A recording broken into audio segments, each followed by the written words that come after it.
CAU. If you're trying to grow your business and add diversity, What you do? hit up client attraction university.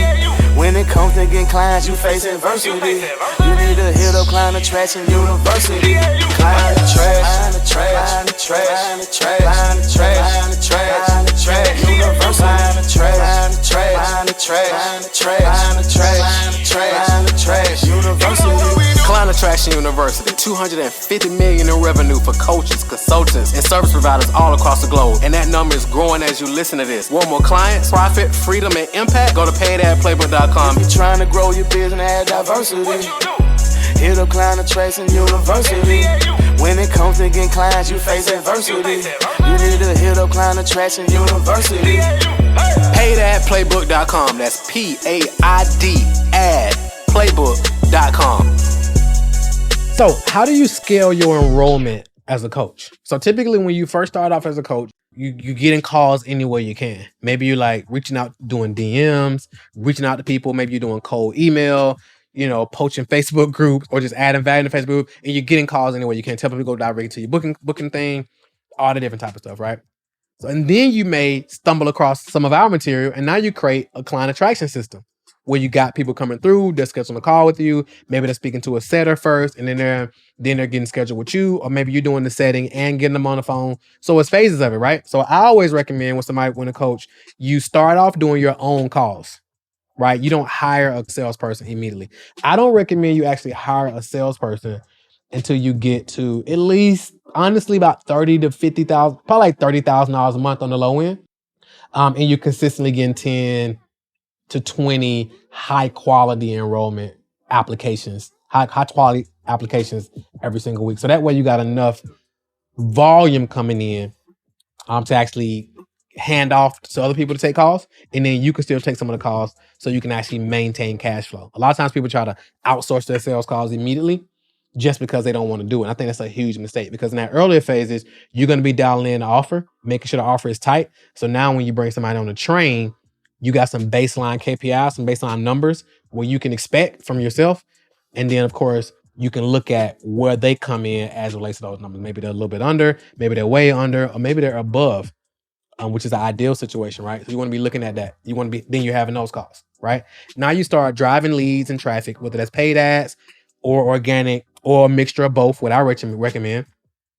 You're having people come through booking calls, right? So let's just say, for example, you're getting 50 to 100 leads a day, right? You've used some of our processes. Now you're getting 50 to 100 leads a day. Let's call it 50. About 10% of those are scheduled on the call. So now you got 5 book calls a day. So you got about 25 book calls a week. You're having those calls. I said you're having about 50% show up. So you're talking to 13 people specifically. And then maybe you're enrolling 20% of those. So that's probably about 2 or 3, something like that, right? So $5,000 offer, let's call it, to make about $15,000 a week type of thing, right? So you're looking at that. So that's how you're doing it. Now you start going to scale, and you're like, okay, cool. I want to bring in some setters and some enrollment people to start taking some of these calls off my hand as well. So I can actually be taking off some calls, and then I have some other people taking calls as well. And then you start leveraging the strategy where you email, because now people start asking like, all right, when do I start doing virtual events or starting webinars or whatever? It's like, well, now you got all these leads coming in, because I said only 10% are going to book a call. Now you can start emailing those leads that's on your database and your text and email list. And let's say you start doing a weekly masterclass, right? Where you're teaching them something and got into your funnel from the beginning with. And now you're teaching them something and you're pushing them back to a call. So now you're going to take your application rate from 10% up to about 15 to 20%. Let's say you bumped it from 10% to now you're getting 20% of your leads to book a call.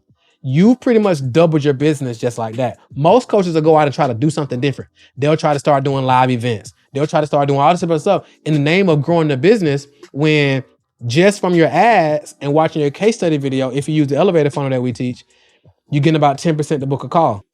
And then let's say you start doing a weekly masterclass or a monthly masterclass or bi-weekly.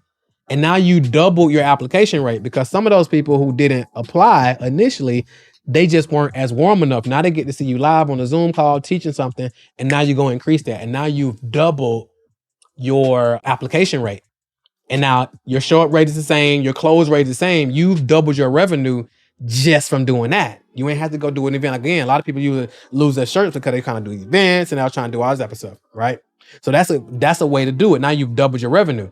Now let's say you went from 30,000 a month or whatever, 50,000, 60,000 a month or what, you know, just kind of throwing some numbers out. And now you're like, okay, I want to start doing some virtual events or live events, depending on how you want to do it and what's your capacity.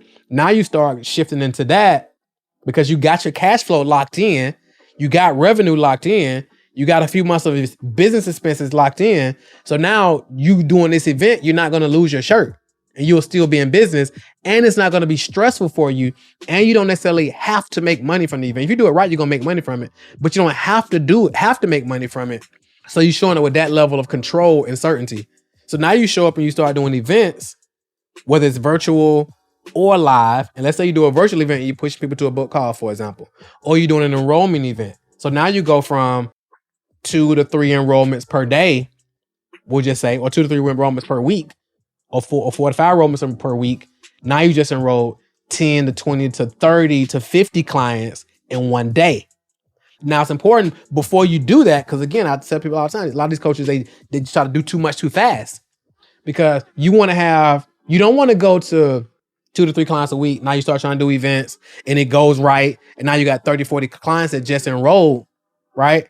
And now you don't even have the infrastructure to service these clients. So now you sacrifice your name that you've built up because these clients didn't get a good experience. And a lot of people aren't as forgiving as we would like them to be. So now we put our whole business in a bad spot. So you want to do it in those phases, right? Start off with your own situation, doing your own calls. Then eventually, once you get cash flow locked in, then you can start looking at bringing other people on. Then you can start doing the master classes, whether that's weekly, bi-weekly, monthly, however you want to do it to increase it. Now, before even doing the master class, you want to be emailing your list every day. And again, that's going to give you an uptick in application rate as well. And then if you want to start adding events and group enrollment to the aspect, you want to make sure you got the infrastructure in place. You want to make sure you got the cash flow in place. You want to make sure you got your offer in place. Thank you so much for checking out this episode. Have a phenomenal day because you absolutely deserve it. Talk to you soon. What's the difference between you and mega successful coaches and consultants with a dream business? Simple. They're getting more leads than you are. What if there was a way to get 50 to 100 leads every single day like clockwork? Would you want it? Then go to www.getdailyclients.com to access our paid ad playbook that has brought in millions of leads for our clients over the years on complete autopilot.